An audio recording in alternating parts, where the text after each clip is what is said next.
All right, well, good morning, everybody. Happy Friday. And you know what? We probably couldn't see it anyways because take a look. We had the really dense fog this morning. Patchy in some spots, but we had that dense fog advisory until noon today. This is our LAX camera. So this is what we're dealing with right now. The clouds are probably going to get a little bit thicker in some spots, even as we head toward the sun coming up. And then on top of that, we're actually looking at a little bit more of the high clouds drifting into our region later on today. You could see it right here, and that's because there is a system to the north of us.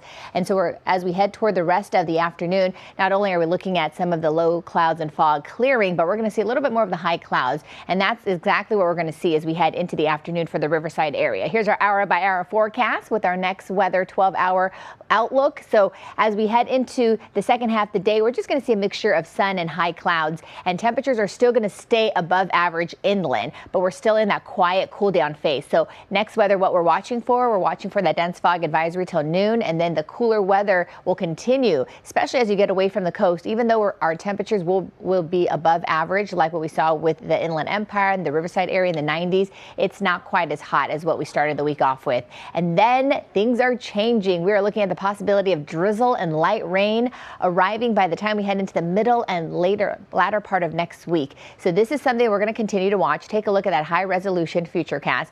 Basically all the high clouds. This looks like it's going to be really cloudy, but it's just some high clouds. So a lot of the high clouds don't hold any moisture at all.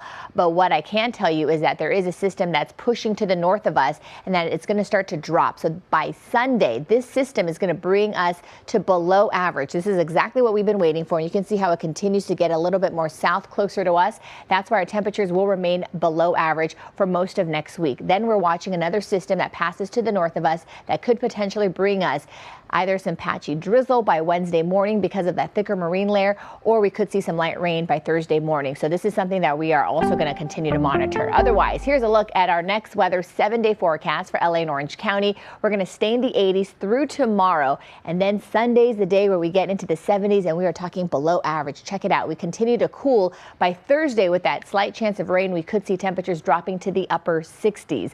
For the valleys, 90s through tomorrow, and then 80s by the end of the weekend. And then next week is much cooler. You could see we're looking at those temperatures dropping to the low 80s. And then for the Inland Empire, 92 today, 80s by tomorrow. And then we could even see temperatures get down to as low as 70s for the Inland Empire by the time we head into Wednesday, which they haven't seen for nearly 3 weeks now. Back to you.